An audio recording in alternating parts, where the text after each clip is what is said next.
Here you will learn how to measure power factor in Simulink. But the interesting thing is there is no ready-made block available in Simulink to measure power factor.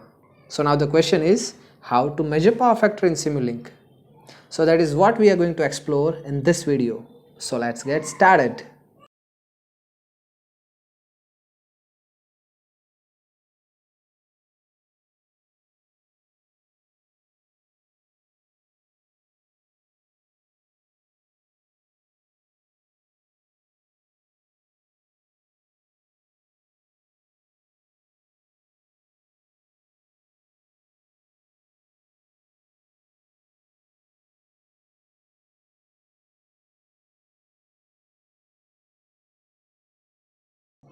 So now our primary circuit is ready, and in our previous video we have learned how to measure active and reactive power in Simulink, and that measurement we did using two blocks, normal power block and power phasor block. So if you want to explore that, you can check out the previous video from the link given in description or here in I button. So now here we are measuring active and reactive power of this circuit. Now let's run the simulation and observe that this is the active and reactive power that we are measuring. So the yellow one is active power and the blue one is reactive power. Here there is no direct block which can measure power factor in Simulink. So here we'll use whatever we have and we'll get whatever we want. So what do we have right now? Here we have active power and reactive power, and we want power factor. So we can get power factor from this active power and reactive power. Let me show you a small calculation for that. Here this is our active power and the reactive power is 90 degree to it. And this is the total or apparent power. So in the simulation we are measuring active power and reactive power. The equation for power factor is active power divided by apparent power. And what is the equation for apparent power? Basically the apparent power is S square is equal to active power square plus reactive power square, P square plus Q square. So if we rewrite the equation for power factor, then cos phi is equal to P by S, active by apparent.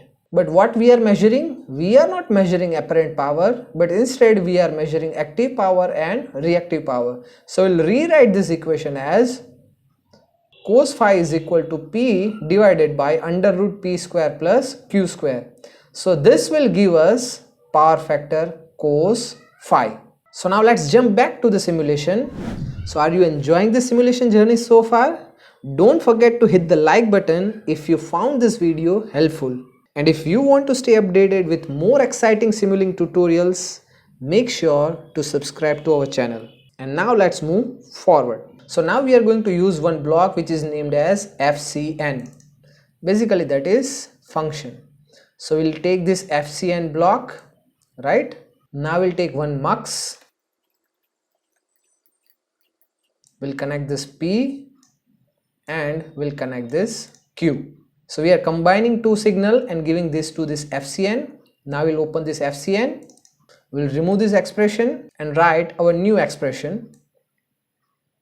Here on the screen you can see the equation that we are going to implement over here. The equation is P. So P is actually our U1. Our first signal is P.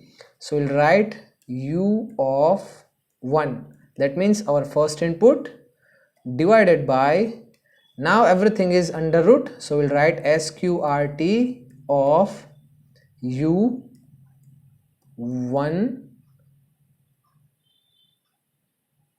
square plus U2 square and bracket over. So this is the equation for power factor that we are implementing over here, and let's hit OK. So using this equation, it will convert this power into power factor. So here our power factor is ready.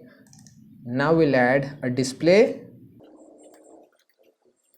We'll connect this function's output to the display so that we can observe the output. And now you need to pause for a moment and tell me whatever quantity we are going to observe in this display, that quantity is which?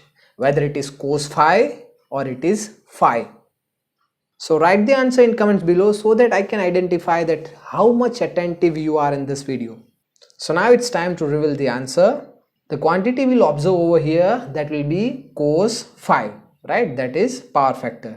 So now let's run this, and you can see over here the power factor is 0.92, and over here you can see the active power is 20 watt and reactive power is 10 VAR.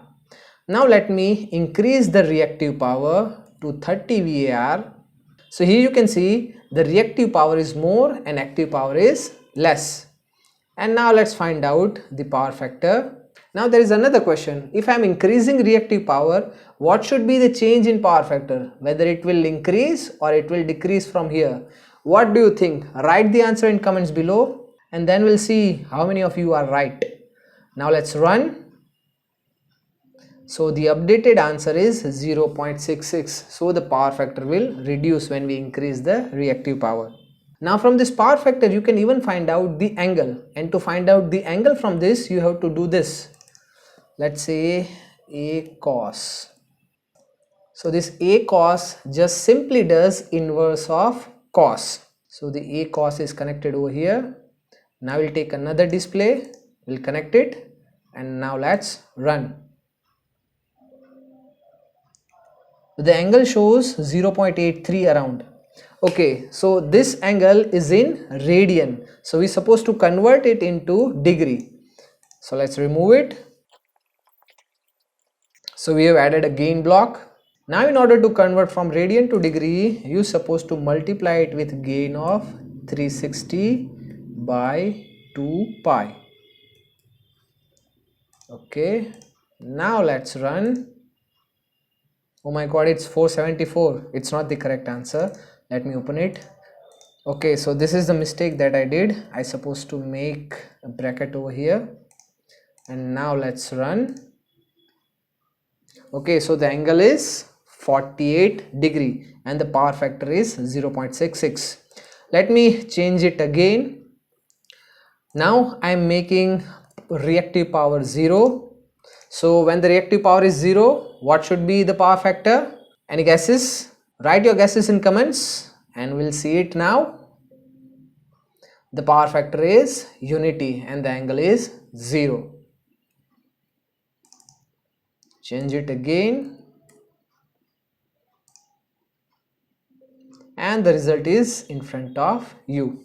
So this is how you can measure power factor in Simulink. If you want to expand your Simulink expertise further, go to Simulink tutorial playlist. And if you are eager to master Matlab programming, then just check out Matlab tutorials playlist with over 65 plus videos in it.